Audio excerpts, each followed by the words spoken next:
Nous allons commencer la présente vidéo par une rubrique nécrologique. En effet, ces dernières semaines, on a vu disparaître toutes sortes de gens dont la mémoire doit être saluée pour les uns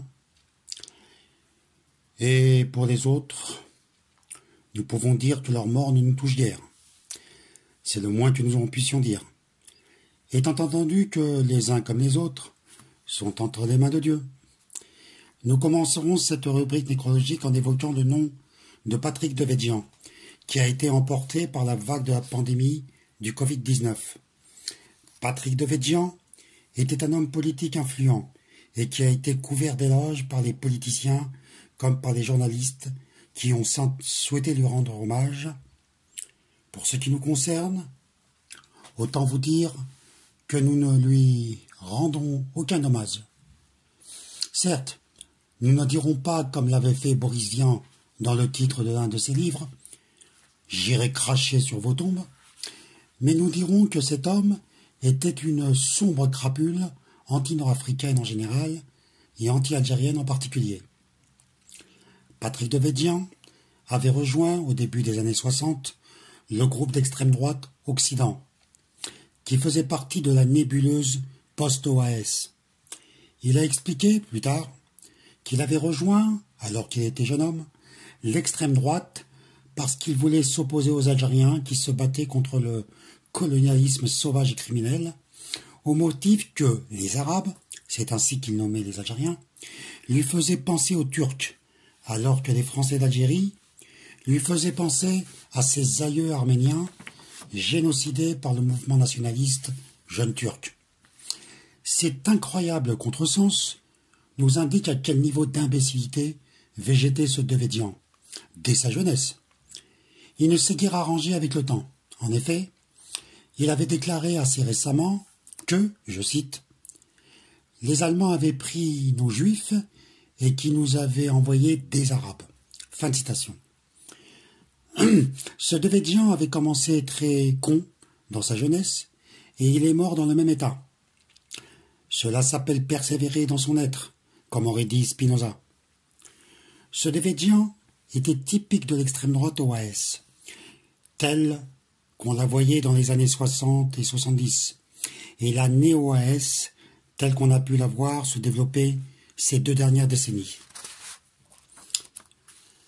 Après avoir évoqué ce triste Devedjian, nous allons parler de 2 personnes qui nous ont quittés récemment.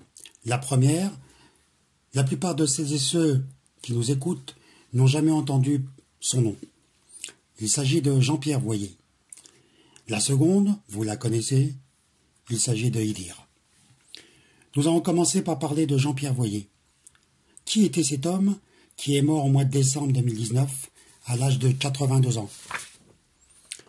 Sa vie est liée à celle des événements de mai 68 et de ses suites. Il avait été, au début des années 70, proche de Guy Debord et de l'international situationniste, c'est-à-dire du courant le plus radical de la contestation révolutionnaire de l'époque. Sans entrer dans le détail, nous dirons que ce courant était aussi bien anticapitaliste qu'anti-étatique, anti-impérialiste et tout aussi radicalement hostile à toutes les formes du pseudo-art contemporain. À la différence de toutes les autres tendances révolutionnaires qui, pro-chinois ou pro-cubains, etc., Guy Debord et l'international situationniste s'opposaient tout autant au capitalisme et impérialisme occidentaux qu'au régime prétendument socialiste ou communiste d'Union soviétique, de Chine, du Vietnam ou de Cuba. Jean-Pierre Voyer, après avoir publié plusieurs livres aux éditions Champs Libres, a fini par se fâcher avec le propriétaire de cette maison d'édition, c'est-à-dire avec Gérard Lebovici. Or, ce dernier était l'ami et le mécène de Guy Debord, ce qui conduisit Jean-Pierre Voyer et Debord à rompre tout lien. Gérard Lebovici était à l'époque l'homme le plus influent du cinéma français. Mais il était aussi un partisan de la révolution prolétarienne, d'où sa vie double. Gérard Lebovici est mort assassiné en 1984 dans un parking souterrain de Paris. L'affaire depuis lors n'a jamais été résolue et les coupables courent encore. Après cette rupture, Jean-Pierre Voyer a continué son parcours, et je n'entrerai pas dans tous les détails. Toutefois, nous pouvons donner quelques éléments. Tout le monde croit, aujourd'hui, que l'assimilation des journalistes à la prostitution serait l'œuvre, par exemple, d'un Soral. Rien de plus faux. Dès le début des années 1980, Jean-Pierre Voyer envoyait des lettres aux journalistes des grands journaux français en les qualifiant de journaputes. Bien avant Soral ou Dieudonné, Jean-Pierre Voyer s'était attiré l'hostilité de certaines vedettes de l'intelligentsia juive, comme Bernard-Henri Lévy. Cette hostilité était consécutive aux lettres d'insultes et de critiques que Jean-Pierre Voyer leur envoyait. Il fut rapidement accusé d'antisémitisme, ce à quoi il répondit en publiant un livre dans lequel il écrivit sur des dizaines de pages le mot juif, sans autre épithète. Il voulait signifier par là que le chantage à l'antisémitisme n'avait aucune prise sur lui. Peu après les attentats du 11 septembre 2001, aux États-Unis, il a, en autopublication, sorti un livre intitulé Diatribe d'un fanatique, dans lequel il faisait purement et simplement l'éloge de Ben Laden et des kamikazes, non pas par adhésion à la version d'islam proposée par Al-Qaïda, ou encore par l'adhésion à la méthode terroriste, mais parce que pour lui, les États-Unis et l'Union européenne représentaient le summum de la bassesse et de la soumission des populations, à la différence des populations du Proche-Orient, par exemple. Il y aurait beaucoup de choses à dire encore s'agissant de Jean-Pierre Voyer, et, notamment, de sa défense ferme et permanente du peuple palestinien, mais plus généralement, de la résistance des peuples du Proche-Orient contre l'impérialisme américain et ses supplétifs. Bien sûr, il y avait des choses à propos desquelles nous n'adhérons pas, comme son hostilité personnelle et féroce contre Guy Debord, ou sa critique peu fondée de la critique de l'économie politique de Marx.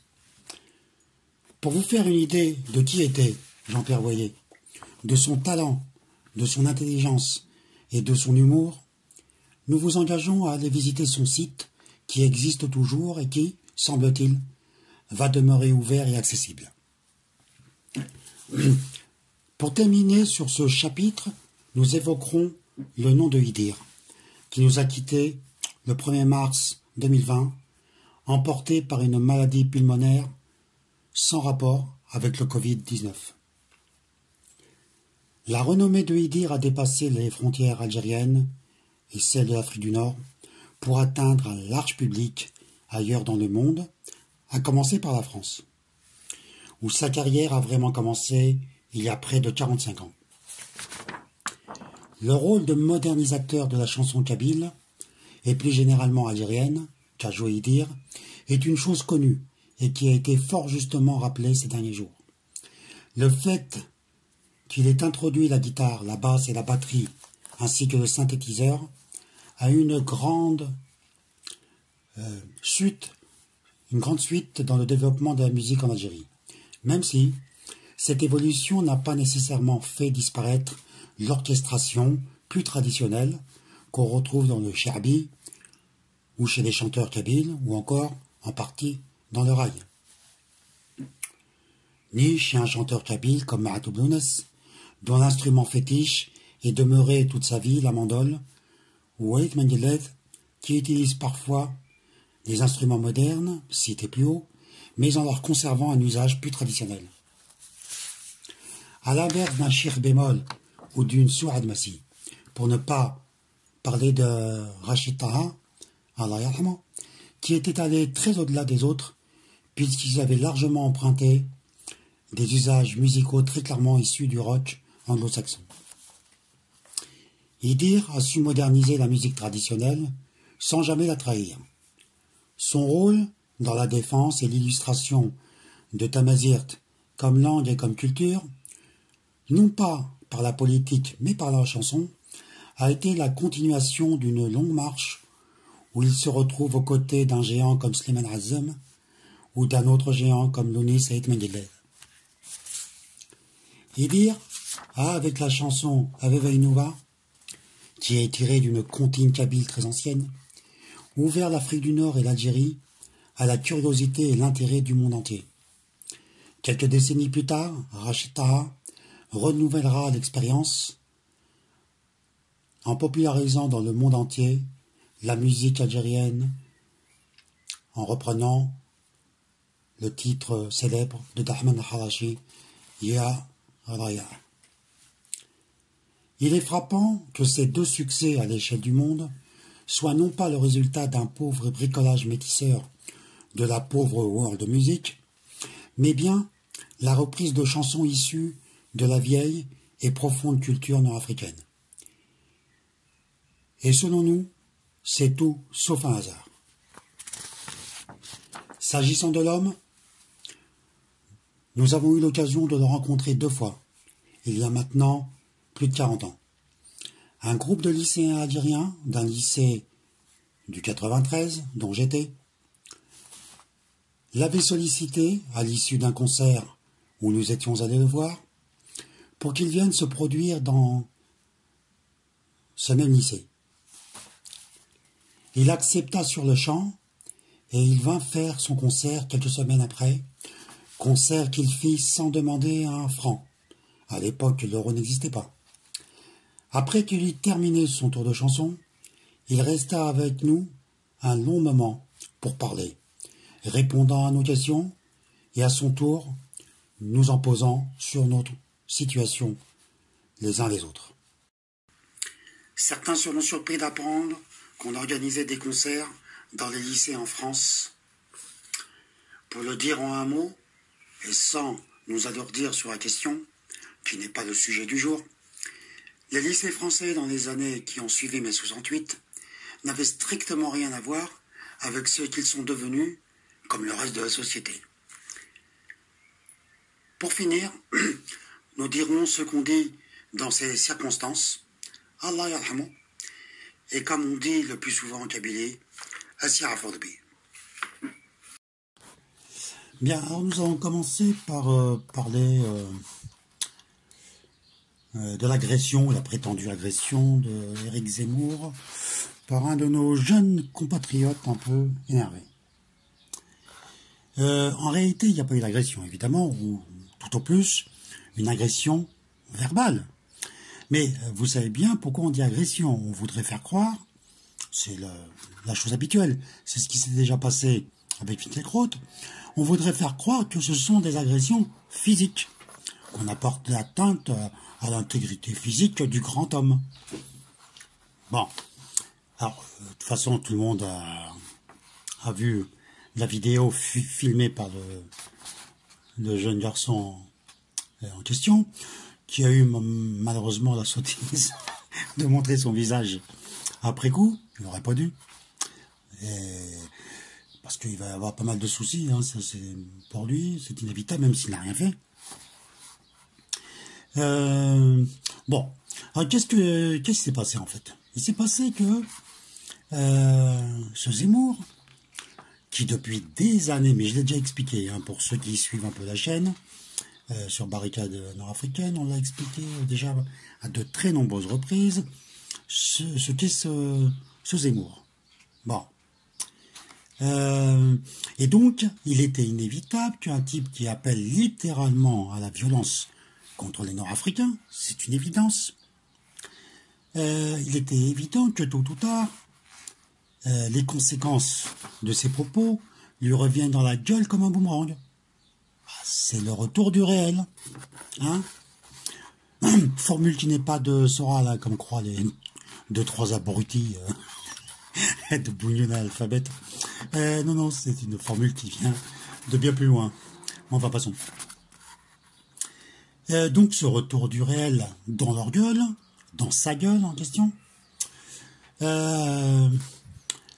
était évident, était normal. Et on a pu voir ce que j'avais déjà annoncé dans une autre vidéo, que ce type qui appelle à la lutte armée, qui appelle à la violence, qui appelle à la guerre civile, ce type-là ne ferait pas face aux conséquences de ses appels. C'est-à-dire qu'au premier coup de feu, et en l'occurrence il n'y a même pas eu de coup de feu, à la première parole, à la première injure, le type prendrait la fuite. Et c'est exactement ce qu'il a fait. Il a pris la fuite. Voilà. J'ai dit, je répète, ces types-là essayent de chauffer de jeunes Français de souche, je veux dire.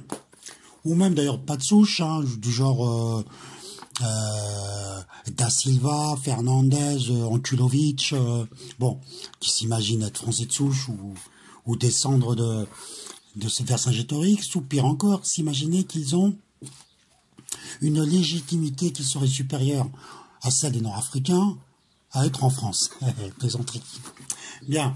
Donc, le but de ce Zemmour, en tout cas, même si c'est pas son but explicite, c'est son but implicite, c'est de chauffer la tête de quelques jeunes Français, ou apparentés à des Français, qui viendraient tirer sur du bougnoul. Voilà. C'est pas lui qui va prendre le flingue ou ses gosses pour aller affronter les bougnoules. Non, évidemment pas. Lui prendra la fuite. Il prendra la fuite.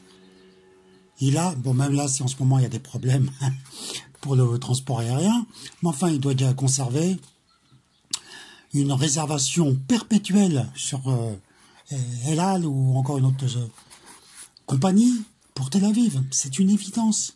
Ce type n'assumera pas les conséquences de ce qu'il provoque.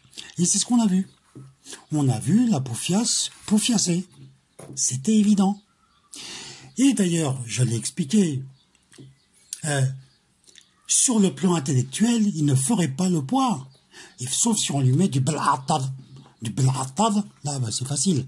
À gifler, à défoncer. Mais qu'on me le mette en face de moi et nous allons voir s'il va tenir longtemps.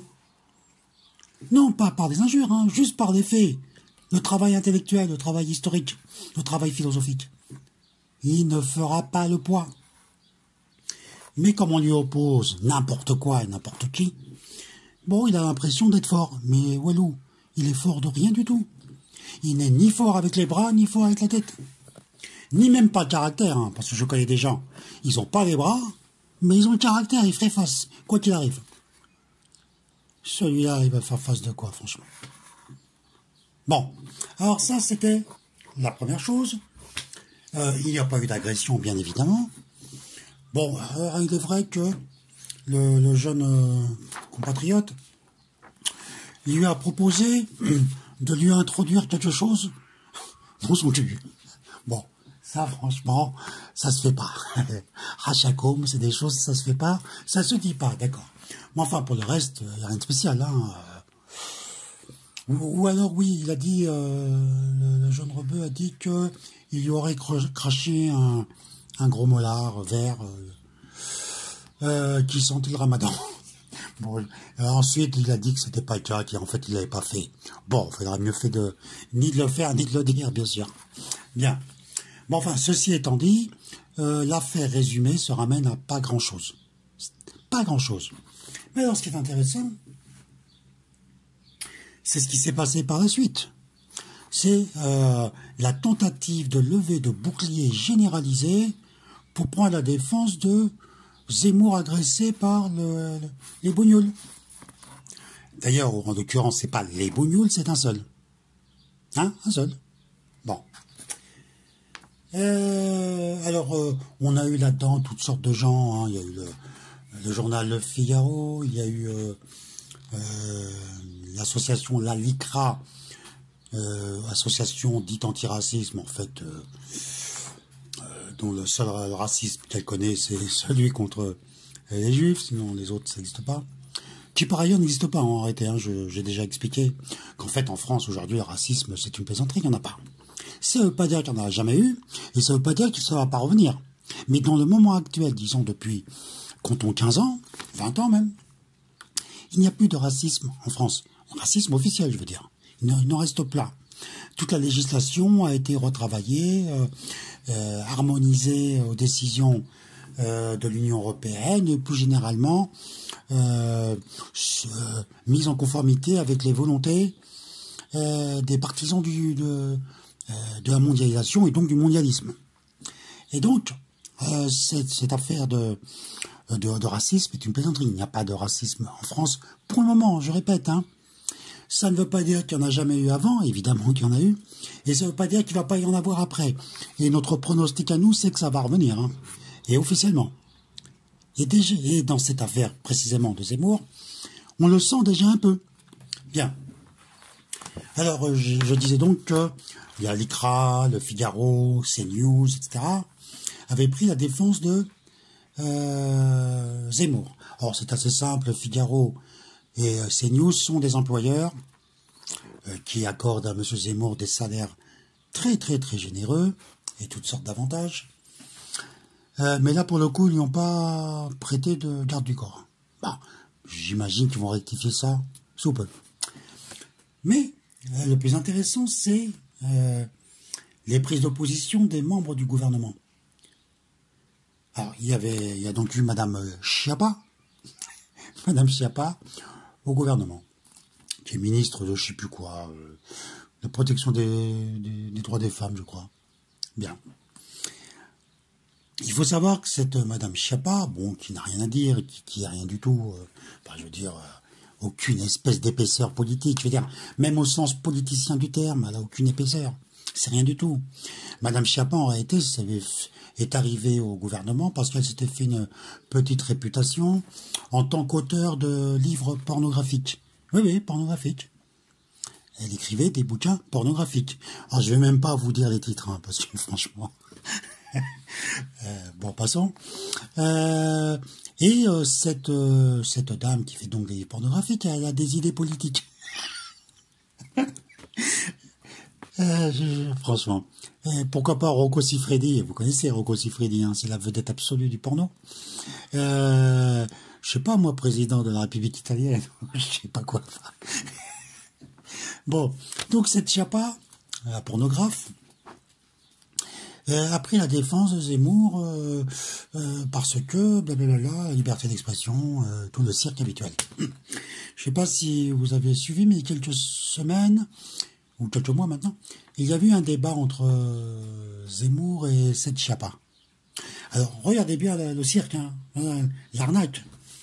Ils ont fait semblant de ne pas être d'accord dans une émission bidon sur CNews, pour finalement, lorsque Zemmour subit les conséquences de ce qu'il fait, Madame Schiappa accourt, laisse tomber ses sextoys et court pour aller soutenir Monsieur Zemmour. Voilà où on en est. Voilà le peu de sérieux de ces gens. Alors pour finir, cerise sur le gâteau, c'est le président Macron lui-même en personne qui est venu apporter son soutien à Zemmour. Bon, alors je l'ai pris un peu en rigolant, l'histoire de Schiappa pornographe, ce qui est la vérité. Hein. Mais en réalité, c'est beaucoup plus sérieux. Parce que tout le monde s'est posé la question au fond. Je vous l'ai dit il y a un instant, la doctrine d'État, la doctrine officielle de l'État France aujourd'hui, c'est l'antiracisme. C'est l'antiracisme. Bon. Et on se demande bien pourquoi, donc, si l'antiracisme est la doctrine d'État de l'État français, depuis maintenant, disons, vraiment à partir des années 90. Hein. Ça a commencé au début des années 90. Puis ça n'a fait que s'étendre. Alors on se demande donc pourquoi, puisque la doctrine officielle c'est l'antiracisme, pourquoi est-ce que l'État français, par la voix de M. Macron et de Schiappa et de quelques autres, soutiennent, encouragent, protègent M. Zemmour. Parce que ne croyez surtout pas que Zemmour tient ses discours toutes les semaines ou tous les jours, je ne sais plus, sur CNews, sans qu'il y ait eu un feu vert venu d'en haut. Croyez pas que le baratin sur la liberté d'expression, on fait ce qu'on veut, on fait ce qu'on dit, ça c'est pour des cons. Hein. C'est comme en Algérie, hein. Tu pars parce que tu as eu l'aval d'en haut, hein. Sinon tu parles pas. Hein. Bravo, moque, hein. Franchement. C'est de la plaisanterie tout ça. Bon, donc la question devient là, pourquoi est-ce que Zemmour est encouragé, en tout cas, et laissé libre de tous ses excès. Eh bien, tout simplement, la seule explication rationnelle, c'est que, mais on l'avait déjà évoqué, c'est que le pouvoir en place, celui de Macron comme celui de Hollande auparavant, et comme ceux qui succéderont celui de Macron, on verra bien, veulent conserver sous la main une option. L'option, la guerre contre les Nord-Af. C'est-à-dire le Nord-Africain comme ennemi de l'intérieur, pas les autres. J'ai déjà expliqué 500 fois. L'immigration, c'est les Nord-Africains. Il n'y a rien d'autre. Il n'y a pas de plaque, il y a pas de... Il y a Walou, il y a même un black, c'est un maghrébin. Quand on peut leur montrer, dans la rue, il n'y a que ça, il n'y a que des blacks. Et ils te disent, non, c'est des maghrébins. Si on voit des Pakistanais, des Sri Lankais, des Bangladeshis, non, c'est des maghrébins. C'est-à-dire tout le monde est maghrébin maintenant.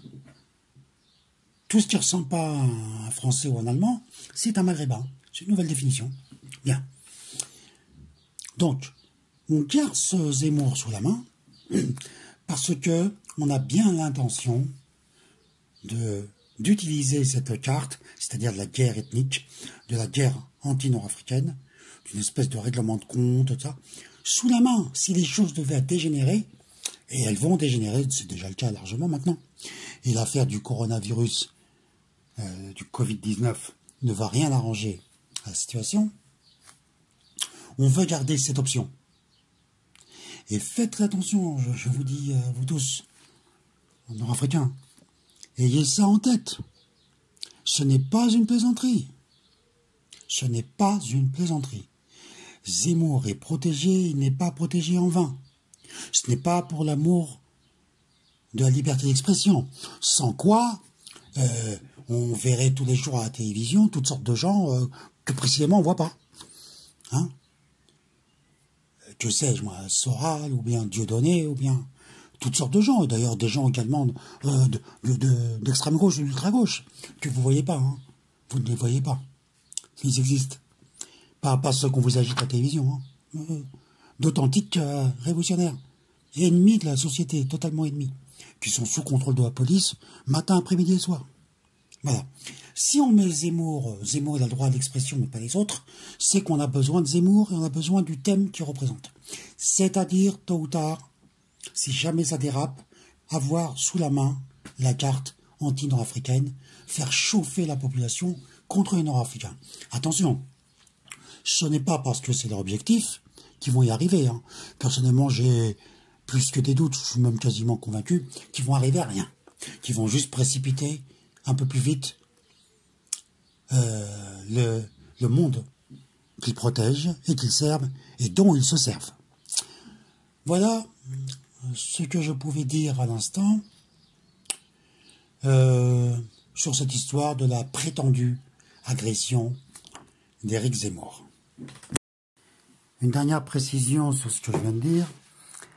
Le jeune Nord-Af qui a injurié Zemmour a été arrêté. Je viens d'apprendre qu'il a été arrêté et placé en garde à vue. Et d'autre part, le minable Zemmour a porté plainte. Autre chose encore, on a essayé de construire quelque chose comme de l'antisémitisme et en essayant d'inventer des propos antisémites ou des sous-entendus antisémites qu'aurait proféré dans leur tête, dans leur imagination, le jeune nord-africain. Bon, mais là ça va être difficile à moins qu'il falsifie le document en question, c'est-à-dire la vidéo. Bon, enfin, comme ils sont capables de tout. Bien, et sur ce point, nous attendrons la suite. Bien, nous allons parler maintenant de la situation dans laquelle nous nous trouvons tous bien malgré nous, celle du confinement et de la pandémie du Covid. Covid-19, d'ailleurs, c'est son numéro.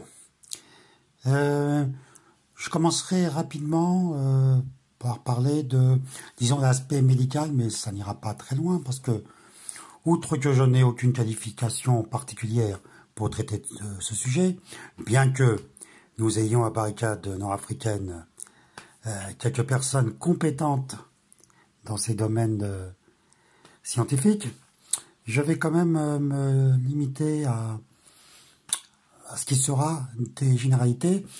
J'ajoute par ailleurs que, comme vous l'avez constaté, il n'y a pas de thèse globale, précise et qui fait l'unanimité sur cette affaire de Covid-19.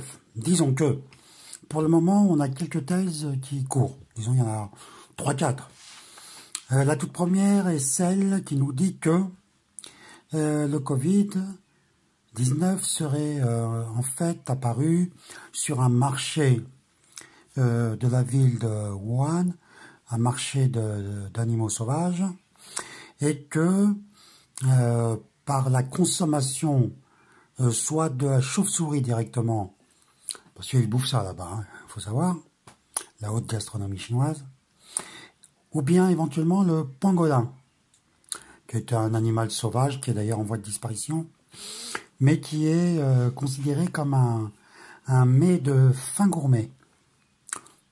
Et parfois même cru, à ce que j'ai cru comprendre, c'est encore vivant. Bon, enfin bref, n'entrons pas dans tous ces détails. Donc, on sait que le coronavirus, en général, ou plutôt que la chauve-souris est un réservoir naturel des coronavirus. Il semble que cela est acquis. Donc, c'est la première explication. Ça serait apparu là et ça serait ensuite développé d'abord en Chine, puis après dans le monde entier.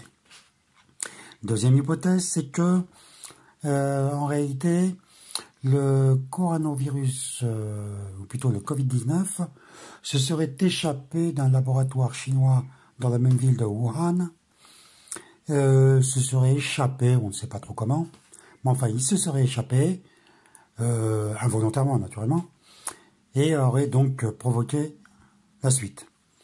Troisième hypothèse, avancée par les Américains, c'est que il se serait, enfin bon, en fait c'est la même, hein, mais disons que les Américains affirment que les Chinois savaient donc que c'était un virus qui se serait échappé de Chine.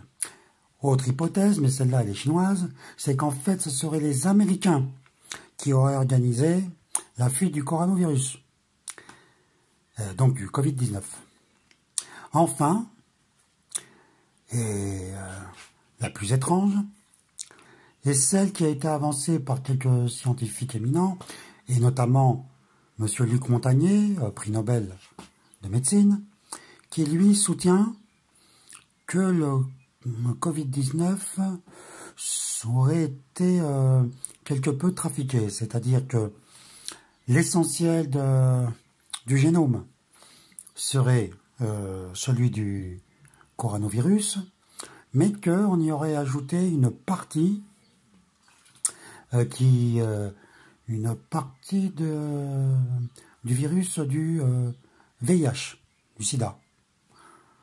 Il semble, entre dans les histoires techniques, semble-t-il que c'est la partie ARN, donc bon, qui aurait été utilisée. Enfin bref, d'après le professeur Montagnier et quelques autres, c'est du travail d'orfèvre. Ça ne peut pas être, premièrement, le résultat d'un processus naturel. Ça ne peut être que un acte délibéré humain. Même si c'était pas spécialement non plus pour créer des problèmes. Hein. Il semble, d'après le professeur Luc Montagnier, que ça aurait été fait, si c'est le cas, pour travailler sur un virus, sur un vaccin contre le sida, en utilisant, pour des motifs que j'ignore, en utilisant la structure du Covid-19. Enfin, voilà, du coronavirus. Voilà à peu près les thèses qui sont actuellement discutées. Encore que cette dernière, celle du professeur Montagnier, a été écartée d'un revers de main comme émanant d'un fou. Bon. Dans l'état actuel des choses, vous imaginez bien que je ne peux pas trancher pareille question. Patientons, hein, c'est toujours comme ça. Si on patiente, on finit par voir les choses un peu plus clairement. Bien, voilà donc pour l'origine hein, de ce virus. Évidemment, j'ai cité cette thèse, celle du professeur Montagnier, que certains qualifient de complotiste.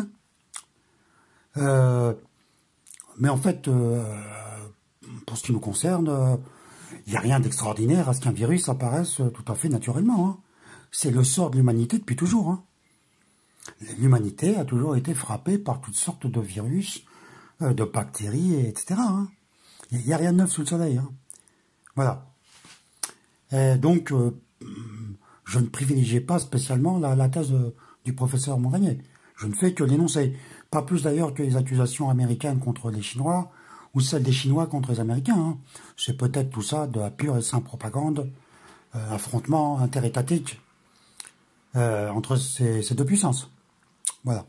Bien. Alors la suite reste aussi mystérieuse malgré tout. C'est que on nous a dit que le Covid-19 se serait répandu ou serait apparu en Chine fin décembre ou début janvier 2020. Fin décembre 2019, début janvier 2020. Or maintenant, il est déjà acquis que cette chronologie est inexacte, puisqu'on a un cas sûr qui a été trouvé en France, à l'hôpital Avicenne de Bobigny, qui date, de façon certaine, hein, là-dessus il n'y a pas de discussion, qui date de décembre 2019. Donc on voit mal comment il aurait pu être en France en décembre 2019 et apparaître seulement à la même période en Chine. C'est peu vraisemblable, d'autant qu'il s'agit de gens qui n'ont pas voyagé hors de France. La seule chose qu'on sait, c'est que la femme de l'homme qui a été infecté travaillait dans un supermarché à côté d'un stand de sushi tenu par des Chinois. Puisque les sushis en France, au passage, les restaurants sushis, etc., 99% sont faux, hein, sont tenus par des Chinois et non pas par des Japonais. Il y a quelques quartiers, par exemple dans Paris, où on trouve d'authentiques Japonais, d'authentiques restaurants japonais. Mais sinon, globalement, quand vous voyez sushi, vous savez que c'est chinois. Voilà. Mais les choses vont de rebondissement en rebondissement, puisqu'on a appris là, très récemment, aujourd'hui nous sommes le 7, je vous parle, nous sommes le 7 mai 2020. On a donc appris le 5 ou le 6, je ne sais plus, que en fait, il était très vraisemblable que il y a eu des cas de contamination de Français qui s'étaient rendus en Chine en octobre 2019 pour participer à une compétition sportive. Et plusieurs de ces Français affirment qu'ils ont été malades dès octobre. Alors à l'époque, ils ne pouvaient pas savoir ce que c'était. Personne ne le savait apparemment, enfin officiellement. Mais eux, après coup, ils ont reconnu les symptômes qui correspondaient exactement à ceux décrits pour le Covid-19. Donc, il est très vraisemblable que cette histoire a commencé beaucoup plus tôt. À l'automne, au mieux à l'automne 2019, mais peut-être bien avant encore. Là encore, attendons la suite. Bien, ayant rappelé ces choses-là générales, voyons un peu maintenant ce qui s'est passé un peu en France, et plus généralement dans le monde avec cette histoire de l'épidémie et de la pandémie du Covid-19. La première chose qu'on peut voir, c'est que les pays développés d'Occident, c'est-à-dire d'Europe de l'Ouest et des États-Unis d'Amérique, se sont purement et simplement effondrés. Effondrés. C'est là qu'on a assisté, et qu'on assiste encore, puisque nous n'en sommes pas encore sortis, aux bilans les plus graves. Et encore, faisant cette précision que les bilans qu'on a actuellement, par exemple pour la France, un peu plus de 26 000 morts, sont probablement sous-estimés. Au passage, les bilans qu'avait donné la Chine, en prétendant dans un premier temps qu'il n'y avait eu que 3 000 morts en Chine, et finalement rectifiant légèrement en disant que c'était 4 500, c'est une farce. Il faut multiplier au minimum, hein, au minimum par 10. Mais c'est vraiment le minimum. Hein. Bien. Bon, mensonge habituel des États. Là encore, rien de nouveau sous le soleil. Maintenant, attardons-nous un peu sur la France. On a vu en France, et on n'en est pas sorti encore, que la gestion du Covid-19 a été tout simplement catastrophique. Catastrophique. Un pays comme la France, aussi riche, aussi développé, etc., a été incapable de fournir des masques, de fournir du gel hydroalcoolique, de fournir des tests, de pouvoir aligner un nombre suffisant de ventilateurs, ce qu'on appelle aussi des respirateurs, dans les services de réanimation. C'est proprement incroyable. Mais en fait, l'explication est assez simple. En réalité, c'était prévisible. Et certains l'avaient déjà prévu. Je ne sais pas si vous avez vu, il y a une vidéo de Jean-Luc Mélenchon qui tourne sur Internet, qui est une vidéo qui reprend un de ses discours qu'il a tenu lors de la campagne électorale de 2017. C'était en janvier ou février 2017. Dans laquelle, dans cet extrait, il parle justement de la situation sanitaire. Et avec une incroyable prémonition, là il faut bien lui reconnaître ça, il dit, compte tenu de la situation du système de santé en France, si jamais il arrivait qu'une pandémie, il parle de pandémie, il parle de virus, etc., si une telle chose arrivait, le système français ne pourrait pas y faire face. Eh bien, les événements lui ont donné raison. Ce qui prouve que, contrairement à ce que raconte le pouvoir et ses défenseurs, c'était parfaitement prévisible. Il était, dans tous les scénarios possibles catastrophiques qu'on peut imaginer, l'apparition d'une épidémie ou d'une pandémie virale ou bactérienne, enfin que sais-je, était tout à fait possible. D'autant qu'on avait déjà eu les années précédentes le SRAS, le MERC et quelques autres choses encore. Bon, sans parler de Ebola en Afrique, certes qui est circonscrit en Afrique, mais enfin, personne ne peut jurer qu'il ne s'étende pas un de ces jours au-delà de l'Afrique. Bien. Donc, la situation était prévisible. Et pourquoi était-elle prévisible?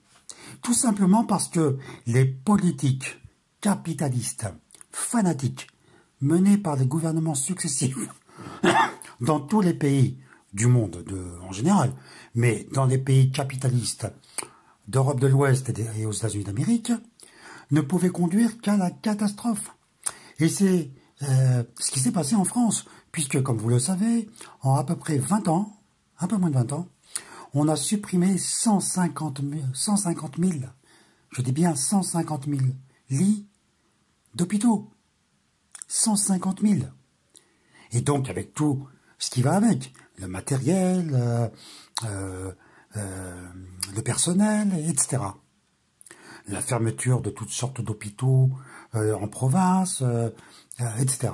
Donc, il y a eu une destruction délibérée du système de santé en France. Mais il n'y a pas que ça qu'ils ont cassé, hein. Ils ont cassé toutes sortes de choses. Notamment le système donc médical, sanitaire. Et donc, forcément, la France en a payé la note. Mais ça va bien plus loin et c'est bien plus grave, puisque, outre d'avoir détruit les hôpitaux, ils se sont trouvés incapables de produire des choses aussi simples que du gel hydroalcoolique. Il a fallu 2 mois pour qu'on commence à en trouver maintenant. En tout cas dans la région parisienne, Paris et la région parisienne, il a fallu 2 mois, il n'y en avait plus. Et pareil pour les masques. Et je ne parle pas des tests, des tests pour le Covid, ce qu'ils appellent les PCR. Et pourquoi est-ce l'État français était incapable de proposer ces choses-là? Mais tout simplement parce que on ne produit plus rien en France. plus rien du tout. Ça, c'est une autre conséquence de la mondialisation capitaliste telle qu'elle a ravagé le monde depuis plus de 20 ans. Voilà. Et c'était évidemment prévisible que ça allait se passer comme ça. Comme tout le reste, absolument tout le reste est prévisible. Le chaos que préparent ces gens est prévisible, mais avec une facilité déconcertante. Suffit de prolonger les tendances actuelles pour voir dans quelle catastrophe ils vont conduire les gens, la population. Bien, donc, ce manque de matériel, du fait d'une désorganisation générale, la destruction délibérée du système de santé, l'incapacité à produire quoi que ce soit à cause des délocalisations dues à la mondialisation capitaliste, voulues par l'État pour satisfaire les demandes de leurs mandants, de leurs maîtres capitalistes. Voilà la situation. Ils ont donc, à partir de là, été absolument dans l'incapacité de gérer quoi que ce soit. Pas plus qu'ils ont géré le confinement, ils ne pourront gérer le déconfinement. Le seul espoir qu'il en reste, en réalité, pour pas que ça tourne à la déconfiture absolue, c'est que, comme le soutiennent certains médecins spécialisés, notamment le fameux professeur Raoult, il faut espérer que donc, comme le soutient donc le professeur Raoult, l'épidémie, la pandémie devrait s'arrêter à peu près autour de la fin du mois de mai. C'est sa prévision. Parce que comment cette prévision est faite? Tout simplement en suivant les courbes qui ont été tracées jusqu'à maintenant sur l'évolution de l'épidémie. Et on voit qu'elle fait une cloche. Vous voyez, ça monte, puis après une espèce de palier en haut, puis ça descend. Ça fait donc ce qu'on appelle une courbe en cloche. Et c'est une courbe, semble-t-il, d'après les professeurs Raoult et quelques autres, c'est la marque d'une épidémie qui est en train de se terminer comme les autres épidémies, par exemple celle de la grippe. Donc si c'est vrai, ça devrait se terminer fin mai, début juin, il devrait y avoir quasiment plus aucun cas. Cependant, pour tempérer la chose, il y a un certain nombre d'autres scientifiques qui, eux, prétendent qu'il pourrait y avoir une sorte de rebond qui serait dû au déconfinement. Alors là, c'est une bataille d'experts, encore qu'on n'a pas tous les éléments. Donc, là encore, nous verrons bien. Mais s'il devait y avoir des rebonds, vous imaginez la pagaille qui a déjà été énorme, ce qu'elle va être par la suite. Bien. Donc, voilà ce que nous souhaitons dire pour s'agissant de la crise sanitaire et de sa gestion. Il n'est pas utile d'en discuter 30 000 ans. Elle a été catastrophique. Catastrophique. J'entre pas dans tous les détails. Par exemple, le fait que les EHPAD, c'est-à-dire les établissements consacrés dédiés aux personnes âgées ont été très longtemps totalement abandonnés, qu'il y a eu un nombre de morts terrifiant, que dans les services d'urgence, il y a eu l'obligation pour les médecins de choisir entre tel ou tel patient à sauver. D'ailleurs, il y a eu des consignes officielles, les documents existent, ils ont été montrés, ils se trouvent sur Internet. Des documents officiels de l'État qui disaient qu'il fallait bien choisir, et notamment les personnes âgées au-delà d'un certain âge et éventuellement atteintes de facteurs de comorbidité, c'est-à-dire d'autres maladies, devaient être laissées traiter en soins palliatifs, c'est-à-dire leur donner de quoi mourir tranquillement. C'est-à-dire des antidouleurs et et des médicaments pour les accompagner jusqu'à la fin. C'est absolument incroyable. Hein. Et voilà. Donc, il sera toujours le temps, là encore, c'est devant nous, c'est pas derrière, de faire tout le bilan des catastrophes qui se sont produites ces 2 derniers mois. Et des drames humains terribles, qui se sont produits ces 2 derniers mois. Voilà. Donc, je voudrais maintenant aborder un autre aspect des choses. C'est qu'on a vu ces derniers temps, notamment sous les encouragements du gouvernement, on a assisté, et peut-être vous y avez vous-même participé, à des applaudissements consacrés pour soutenir le personnel médical dans les hôpitaux tous les soirs à 20 h. En soi, évidemment, c'est très bien, hein, il faut bien les remercier. Encore que, on pourrait dire qu'ils ont fait que leur boulot. Parce que des gens à remercier, il y en a beaucoup d'autres aussi. Si la société fonctionne, c'est parce qu'il y a toutes sortes de gens qui travaillent. Si la société fonctionne, c'est parce qu'évidemment, il y a des salariés, des petites mains, des chauffeurs de bus, il y a des chauffeurs de camions qui font la logistique, il y a des gens qui travaillent dans les supermarchés, il y a des gens qui travaillent dans les campagnes, dans l'agriculture, dans l'élevage, etc., qu'il y a des boulangers, qu'il y a, etc. C'est-à-dire qu'il y a une société qui travaille. Voilà. C'est-à-dire, certains viennent de redécouvrir que c'est pas le gouvernement qui fait vivre la société. C'est évidemment la société qui fait vivre le gouvernement. Ce ne sont pas les capitalistes qui font vivre les gens. C'est les gens qui travaillent qui font vivre. Les capitalistes, et quand je dis vivre, c'est au-delà même de ce qu'on peut appeler vivre. C'est une accumulation, une monopolisation de la richesse sociale, créée par les travailleurs, évidemment.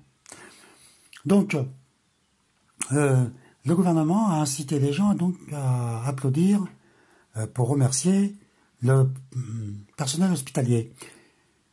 Pour nous faire oublier, pense-t-il, ce qu'ils avaient fait quelques semaines auparavant. C'est-à-dire défoncer, matraquer les infirmières et les médecins lorsqu'ils protestaient au mois de janvier, février, début mars encore, contre la destruction de l'hôpital en France. Chacun se souvient des images qu'on pouvait voir. Les infirmières, les médecins, etc., se sont fait défoncer, se sont fait gazer sur l'ordre de ceux qui maintenant demandent à ce qu'on applaudisse les infirmières, les médecins et les aides-soignantes, enfin tous ceux qui participent au bon fonctionnement de l'hôpital, des hôpitaux en général. Voilà. Quel niveau de démence, de mensonge, de retournement du réel on est arrivé. Bien. Je voudrais maintenant aborder aussi un autre aspect qui est justement le travail fait par un certain nombre de gens, de ceux qui ont pu encore travailler pendant cette période ou qui ont été contraints de le faire. Et notamment une partie, par exemple, sur certains chantiers, dans certaines usines, dans les supermarchés, etc. Eh bien, on a vu la confirmation de ce que nous avons soutenu ici sur Barricade nord-africaine d'innombrables fois, donc de nombreuses vidéos. C'est la surreprésentation, par exemple, dans les supermarchés, chez les caissières, etc., des subsahariens. C'est comme ça, c'est un fait. Quiconque a pris le métro le matin ou en fin de journée dans Paris ou a pris les bus dans Paris et la région parisienne a pu voir qui se trouvait dans ces bus. C'est-à-dire des salariés, soit de la grande distribution, soit du nettoyage, etc. C'est très grande majorité de subsahariens. Voilà. Alors on pourrait... il ne s'agit pas de... qu'on comprenne bien. Il ne s'agit pas de les critiquer, c'est pas du tout ça. Hein. C'est pas du tout ça. C'est juste rappeler le fait que ce que nous disions auparavant est vrai. Non, l'immigration, aujourd'hui en France, n'est pas majoritairement nord-africaine, pas du tout. Elle est subsaharienne. Et dans les occasions présentes, celles que nous connaissons là actuellement, ces 2 derniers mois du confinement, ça a sauté aux yeux davantage. D'accord? Et d'ailleurs, je remarque que d'autres aussi s'en aperçoivent. Et je vais vous passer là un instant un extrait d'une vidéo où apparaissent messieurs Rougeron, l'imbécile qui nous expliquait que tout le monde déteste les Nord-Af, et il y a quelques mois déjà, et adore les Asiatiques, notamment les Chinois. Ben, je crois que c'est plus le cas maintenant, mon gars. Hein. Comme dirait Trump, depuis le China's virus, je crois que tout ça c'est terminé. Bon, dans ce débat entre ce Rougeron et un autre animateur d'extrême droite qui lui est plutôt pétainiste, qui s'appelle Monsieur Abosi, eh bien, vous allez entendre, ils ne font que confirmer, Monsieur Abosi ne fait que confirmer ce que nous disons. Alors bonsoir, une question pour Monsieur Rougeron. Donc, durant votre absence, on a un peu parlé de migration. Et j'aimerais vous poser une question concernant Éric Zemmour et la migration. Donc, Éric Zemmour parle beaucoup de migration, mais il évoque uniquement la migration passée maghrébine de ces 50 dernières années. Et, or, il n'évoque jamais la nouvelle migration africaine. Il faut savoir que la fondation Robert Schuman, qui est une fondation européiste, a quand même annoncé qu'il nous fallait 50 millions de nouveaux migrants africains d'ici 2050. Alors, ma question est la suivante. Pourquoi Zemmour n'évoque et n'incrimine jamais cette future et nouvelle migration? Parce que la migration passée, bon, bah, elle est passée, hein, c'est fait, mais il faut quand même penser au futur. Il est de Montreuil, je pense qu'il a aussi été beaucoup plus en face des Maghrébins que d'autres. Alors aussi, il y a un truc qu'il faut bien mesurer, c'est qu'il ne faut pas faire semblant de ne pas comprendre les mots dans l'espace médiatique. Quand les gens, pas que Zemmour, hein, parlent d'islamisation de la France, on n'est pas naïf. On sait très bien que ça recouvre bien d'autres choses. Il faut prendre cette considération-là. Alors ce qui est vrai par contre, effectivement, c'est que l'Île-de-France, par exemple, moi le quartier d'où je viens, les Maghrébins ont été remplacés par des subsahariens. Mais c'est du 100%. Hein. C'est qu'il y a quasiment plus de Maghrébins dans le quartier. Les couches d'immigration ne sont pas visibles. C'est impressionnant, et même m'a-t-on dit, des réseaux d'économie parallèles maghrébins sont fait complètement désossés face, je dirais, à la déferlante, quoi, à la machette. Alors ça, je ne sais pas si c'était à la machette, mais les faits sont là. Voilà, donc vous venez d'entendre ce monsieur Abosi expliquer que dans sa banlieue, par exemple, enfin dans l'endroit où il vit, les subsahariens ont littéralement chassé les Nord-Africains. Mais c'est général, hein. S'agissant de Paris, la région parisienne, c'est un processus maintenant quasiment terminé. Mais ça va être à peu près partout pareil. Voilà. Mais non seulement ça, mais je vous fais oh, c'est presque une petite digression, mais à peine. Je vous fais écouter un court extrait d'une vidéo qui est apparue il y a quelque temps, où une Nord-Africaine vient faire l'éloge du couscous subsaharien. Hein, c'est une vidéo, on vous montre juste quelques extraits. Hein. Vous pourrez écouter la totalité, ça dure 20 minutes. Et le début est rien à côté de la suite. Hein. Une véritable catastrophe.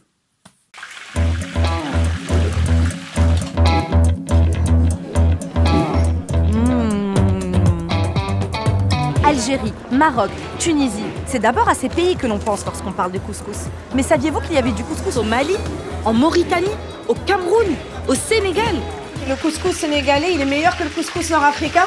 Bien sûr. Ah Quand je mange, c'est comme si ma mère elle me faisait un câlin. Alors, pourquoi les couscous à la sahélienne sont-ils si méconnus? On a énormément de trésors et on n'en parle pas parce qu'on ne connaît pas ça. Mais non, ne mange pas. Goûte à tout. J'ai jamais vu ça. Le couscous mauritanien, c'est super bon et c'est sans gluten.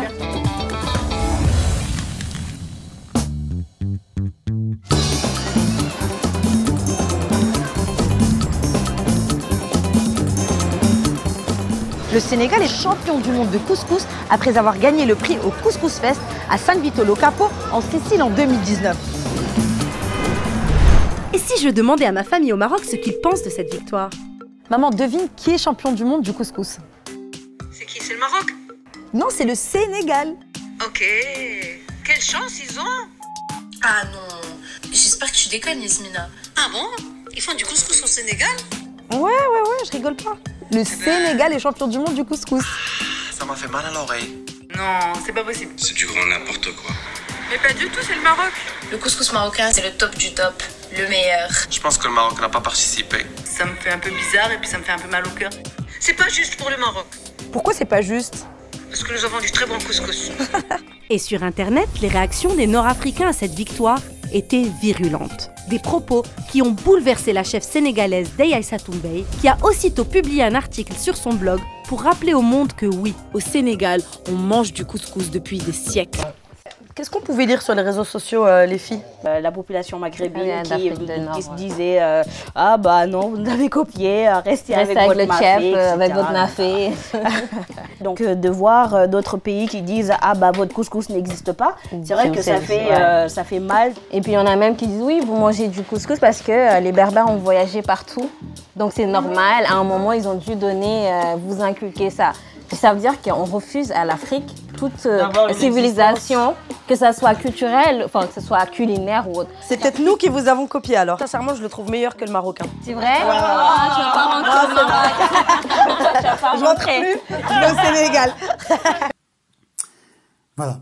Donc la subsaharien, comment dire, le caractère subsaharien, le recouvrement subsaharien atteint même un certain nombre de cervelles nord-africaines. Bon, de cervelles très limitées et très mal faites. Mais enfin, vous pouvez entendre ça maintenant également. Maintenant que nous avons vu, dit quelques mots sur à la fois l'origine du Covid-19, sur son traitement catastrophique tel qu'il a été mené en France par le gouvernement français, mais on pourrait ajouter évidemment, comme je l'ai déjà dit, l'ensemble des pays capitalistes développés, qui sont les plus frappés et qui ont montré une très très grande incompétence pour gérer le phénomène. Mais ce que nous savons, c'est que, et là il y a une sorte de consensus général, c'est qu'après la crise sanitaire va venir, et en fait a déjà commencé, va venir la crise économique. En réalité, la crise économique n'a jamais cessé. Depuis la fin des années 70, nous sommes en crise. En crise de quoi? En crise du capitalisme. C'est un fait, c'est comme ça. Ce sur quoi il y a un consensus assez général. Hein. C'est pas seulement un point de vue anticapitaliste. D'une façon générale, tout le monde est d'accord pour dire qu'il y a une crise, y compris les auteurs libéraux ou néolibéraux, qui eux se contentent d'expliquer que pour surmonter la crise, il faut persévérer et intensifier la libéralisation capitaliste, c'est-à-dire la marchandisation d'absolument tout. Tout ce qu'il est possible de marchandiser, il faut le faire. Et partout dans le monde. Déréglementer, comme ils disent, c'est-à-dire faire détruire toutes les protections sociales qui peuvent encore exister, ça et là. Et c'est le travail des gouvernements français depuis maintenant à peu près 30 ans. Ça a commencé il y a à peu près 30 ans. Et ça ne fait que s'intensifier. Et Macron, président Macron, est vraiment celui qui veut pousser au maximum ce processus. Ouais. Alors, Dire qu'il y a crise économique, c'est donc dire qu'il y a la crise d'un système, qui est le système capitaliste, comme j'avais dit, de ses conséquences, c'est-à-dire la mondialisation, comme on a pu le constater à l'occasion du Covid-19, c'est-à-dire la désindustrialisation d'un pays comme la France, par exemple, qui n'est plus capable de produire même les choses les plus élémentaires. Des masques, du gel hydroalcoolique. Et sachez que s'agissant du gel hydroalcoolique, c'est pas tant la matière elle-même qui était difficile à faire. Ça aurait été éventuellement possible de le faire en France. Le problème, c'était que les contenants n'étaient pas disponibles. C'est-à-dire les petites bouteilles en plastique ou bien en d'autres matières qui ne sont plus produites en France. C'est pas grand-chose. C'est pas de la haute technologie. Eh bien, même ça, c'est plus possible. C'est la situation de pays du tiers-monde qui ne sont pas en mesure de produire même des choses tout à fait simples, qui ne demandent pas des capacités technologiques ou industrielles extraordinaires. Bien. Mais quand on dit crise économique, en réalité, on se trompe.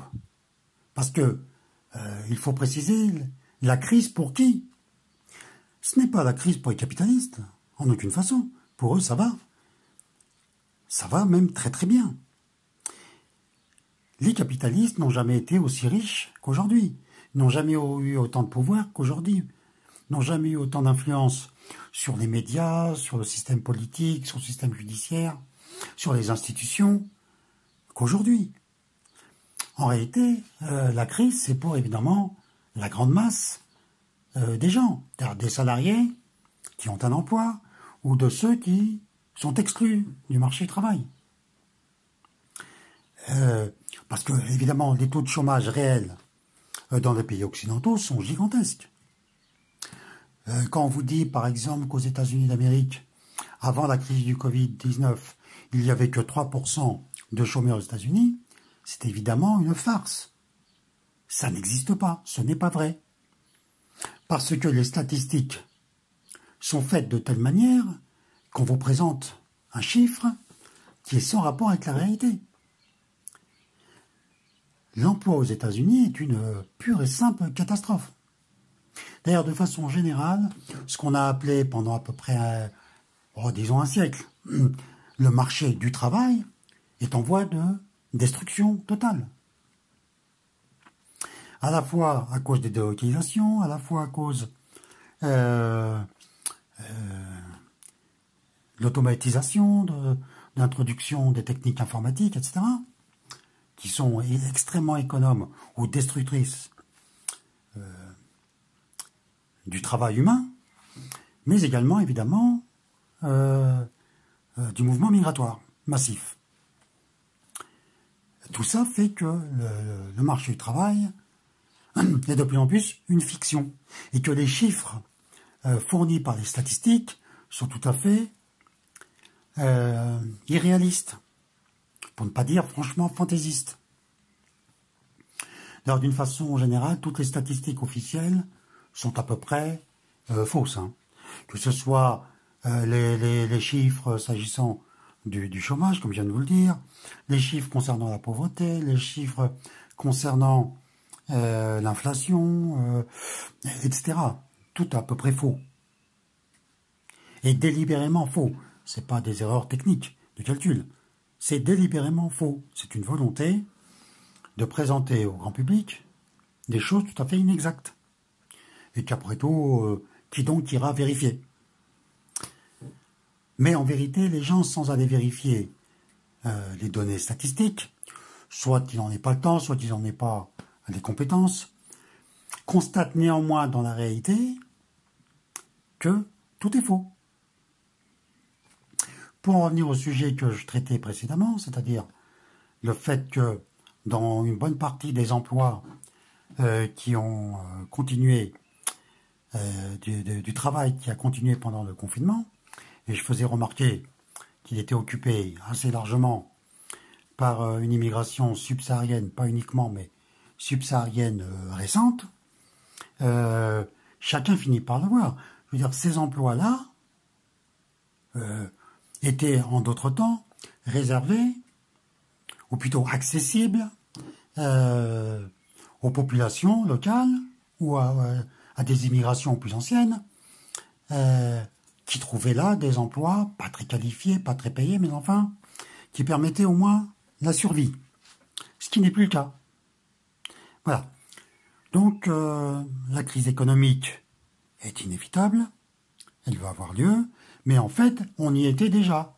Disons que ce n'est pas un événement neuf, c'est juste la continuation d'un processus engagé déjà depuis plus de 30 ans. Disons depuis la fin des 30 glorieuses, c'est-à-dire, disons, 73, 74, 1973, 1974. Depuis, on est rentré dans ce que certains appellent les 40 piteuses, qui sont en fait des décennies qui sont là, ou plutôt dans ces 4 décennies, les capitalistes et les États qui sont à leur service ont travaillé à détruire tout ce qui avait été acquis pendant cette période des 30 glorieuses. Des acquis sociaux, des acquis culturels, des acquis de liberté démocratique, etc., etc. Voilà à peu près où nous en sommes. Alors, ce qu'on peut penser, c'est que, contrairement à certaines déclarations un peu en trompe-l'œil, notamment par exemple du président Macron, qui dit que les choses ne seront plus les mêmes par la suite, ou qu'il fallait se réinventer, etc. En vérité, il ne va rien se passer de tout ça. Ils vont persévérer dans ce qu'ils avaient déjà fait, dans ce qu'ils savent faire, et au service des intérêts qui sont les leurs, c'est-à-dire l'intérêt du capital. Comme vous pouvez le voir en ce moment même, l'essentiel des annonces financières porte sur quoi? Eh ben, elle porte sur l'arrosage massif des marchés boursiers et du renflouement d'un certain nombre d'entreprises. C'est pas du tout une aide massive, aux salariés ou aux chômeurs ou aux exclus. Pas du tout. Il s'agit d'inonder ceux qui interviennent sur les marchés financiers, c'est-à-dire à la bourse, inonder ces intervenants-là pour que le cours de bourse ne baisse pas. Mais si vous écoutez certains analystes de la bourse, justement, ils vous disent tous que, en fait, le marché boursier est mort. Tout à l'heure, je vous disais qu'il n'y a plus de marché du travail, au sens strict. Il n'existe plus de marché boursier, il n'existe plus de bourse. C'est totalement artificiel. Ça n'a plus aucune réalité. Ça ne traduit plus aucune réalité de prix, de valeur, etc. C'est fini. Les quantitative easing pratiqués aux États-Unis ou en Europe par la BCE, ce n'est que ça. C'est en fait maintenir en vie quelque chose qui est déjà mort. C'est de la réanimation intensive. Mais qui permet bien évidemment, tout de même, ils ne vont pas se priver, d'enrichir les intervenants en question. Et ce processus va se poursuivre. C'est clair.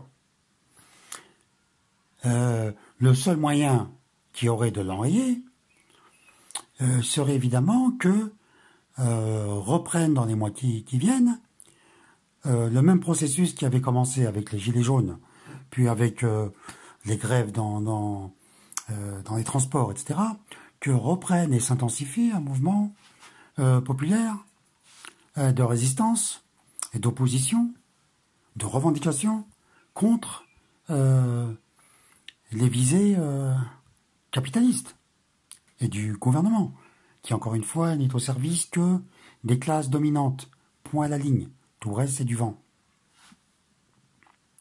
Mais, malheureusement, ça va être très difficile. Parce que, pour comprendre la situation où nous sommes, dans ce qu'on pourrait appeler, disons, les masses travailleuses ou salariées, ou bien celles qui sont de facto exclues de tout ça, il faudrait qu'il y ait quelque chose comme une possibilité d'agréger des luttes ensemble. Or, si on analyse la situation sociale en France, c'est-à-dire de ce que j'appelle moi la formation ethnico-sociale de la France, eh bien on voit que malheureusement ça va être très difficile. Et c'est évidemment là-dessus également que compte le pouvoir.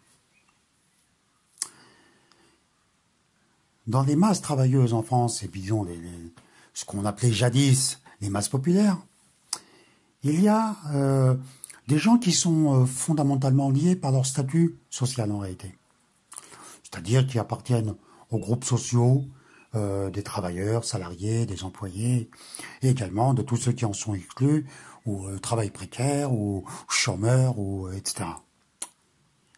Le problème, c'est que ces gens qui sont liés par un statut social relativement équivalent sont séparés, de facto, c'est comme ça, par leur statut ethnique.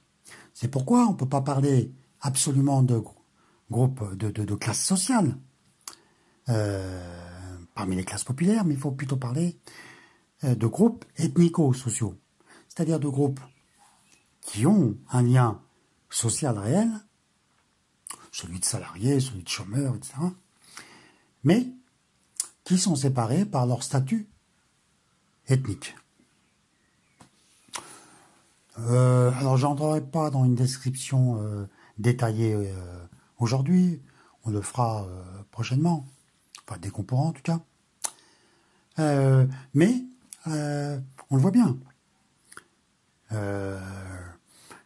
Très difficile, on l'a vu avec lors du mouvement des Gilets jaunes, c'était très difficile de faire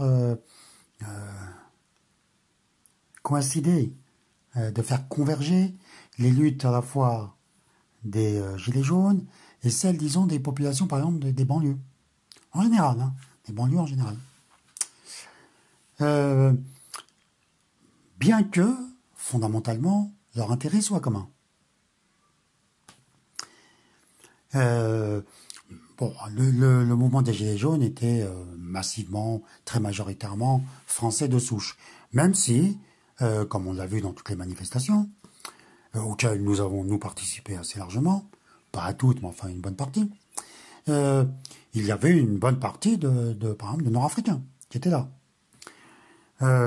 Mais disons que majoritairement, c'était des Français, disons, de souche, venus du périurbain ou de province, et qui n'arrivaient pas à poser et à discuter tranquillement des questions qu'ils ont en commun. Et ça, c'est la limite absolue de tout ce qui pourra se passer maintenant en France. Aussi longtemps qu'on ne sera pas en mesure de pouvoir discuter, de pouvoir comparer, de pouvoir s'organiser sur des thèmes particuliers ensemble, on ne pourra guère faire grand-chose. Et donc l'État et le capital, les capitalistes seront tranquilles. C'est le souci majeur des années qui viennent. Mais nous reviendrons beaucoup plus en détail sur ces questions, qui sont des questions, à notre avis, essentielles, centrales dans la suite des événements en France. Mais ce que nous venons de dire s'agissant de la France, c'est valable, par exemple, aux États-Unis. Hein. Aux États-Unis, il y a impossibilité de faire quoi que ce soit du fait de la constitution ethnico-sociale particulière de ce pays. Blancs, américains, afro-américains, latinos, asiatiques, etc. Et ça, c'est vraiment la question centrale. Mais nous y reviendrons. En tout état de cause, on peut dire que M. Macron va poursuivre son programme. Et quel est son programme au fond? Eh bien, on pourrait l'énoncer sous la forme d'un slogan. Et voici ce slogan. Les pauvres sont trop riches et les riches sont trop pauvres. Il faut donc mettre fin immédiatement à ce scandale. Voilà. Il faut donc travailler à appauvrir les pauvres et à enrichir les riches. Il y a une guerre sociale. Cette guerre sociale, pour le moment, elle est gagnée par la classe capitaliste. Et en réalité, je viens juste de vous citer en fait une formule qui est celle de Warren Buffett, qu'il a énoncée il y a déjà quelques années, où il disait très clairement, ouvertement, publiquement, qu'il y avait bien une guerre sociale, que cette guerre sociale n'était pas un fantasme, qu'elle existait bien réellement, et que c'était la classe, la sienne, la classe capitaliste, qui l'avait gagnée. Nous dirons, ils l'ont gagnée provisoirement. Voilà donc pour le moment ce que nous dirons sur le Covid et ses suites immédiates. La fin du confinement qui s'annonce va nous conduire à la reprise des conflits qui avaient été mis sous le tapis durant ces 2 derniers mois. La question va être de savoir combien de temps il faudra patienter avant qu'ils ne reviennent, mais aussi il faudra voir à quel niveau de radicalité ils vont se propulser, étant entendu que la situation économique et sociale est promise à une dégradation très forte.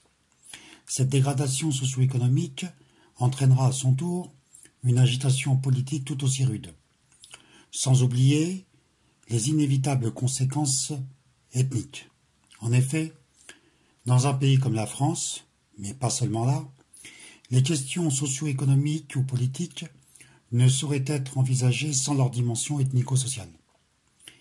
Dans un premier temps, il est vraisemblable que le pouvoir actuel, à savoir celui du président Macron, tente de reprendre la main, au moins pour un temps.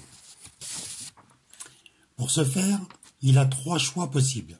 Premièrement, prenant acte de son échec à gérer la crise du Covid-19 et du reste, il décide de démissionner et organise une nouvelle élection présidentielle à laquelle il se représentera pour obtenir l'approbation populaire. Cette hypothèse est de pure école. Il n'y a aucune chance qu'il le fasse. Deuxièmement, le président Macron peut décider de dissoudre l'Assemblée nationale, et auquel cas, il y aurait 2 issues possibles. Soit son parti gagne ces élections et les affaires reprennent leur cours, dans la continuité de ces 3 dernières années. Soit il perd ces élections au profit du Rassemblement national ou des Insoumis de Mélenchon ou encore de la droite classique. Mais alors, il est peu vraisemblable qu'un seul de ces partis n'obtienne la majorité absolue, ni même qu'il puisse constituer une majorité de gouvernement par une coalition, ce qui conduirait à un désordre constitutionnel complet, mais qui aurait l'avantage, pour le président Macron et ses soutiens, de les poser en seul recours crédible pour assurer le pouvoir. Troisièmement, le président Macron devra, c'est une certitude, changer son Premier ministre et en imposer un nouveau qui formera un gouvernement crédible. Pour ce faire, il devra rappeler d'anciens politiciens. Mais alors, il devra prendre le risque, quasi certain, que ce nouveau gouvernement devienne impopulaire aussitôt. Étant entendu que le président Macron et ceux à qui il doit sa fonction n'ont pas l'intention de changer fondamentalement les orientations économiques, politiques, sociales ou géopolitiques qui sont les leurs depuis toujours. C'est pourquoi, disons-le de nouveau, la suite des événements ne pourra pas être de tout repos, ni pour les dominants, ni pour les dominés.